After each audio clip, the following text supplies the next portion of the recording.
Fourscore and 7 years ago, our fathers brought forth upon this continent a new nation, conceived in liberty and dedicated to the proposition that all men are created equal. Now we are engaged in a great civil war, testing whether that nation or any nation so conceived and so dedicated can long endure. We are met here on a great battlefield of that war. We have come to dedicate a portion of it as a final resting place for those who here gave their lives that their nation might live. It is altogether fitting and proper that we should do this.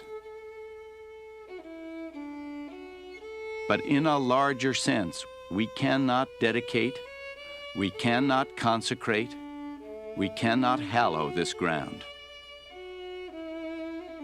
The brave men, living and dead, who struggled here have consecrated it far above our poor power to add or detract. The world will little note nor long remember what we say here, but can never forget what they did here.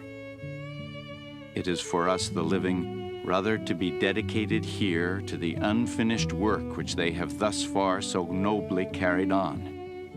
It is rather for us to be here dedicated to the great task remaining before us, that from these honored dead we take increased devotion to that cause for which they here gave the last full measure of devotion, that we here highly resolve that these dead shall not have died in vain, that this nation, under God, shall have a new birth of freedom, and that government of the people, by the people, for the people, shall not perish from the earth.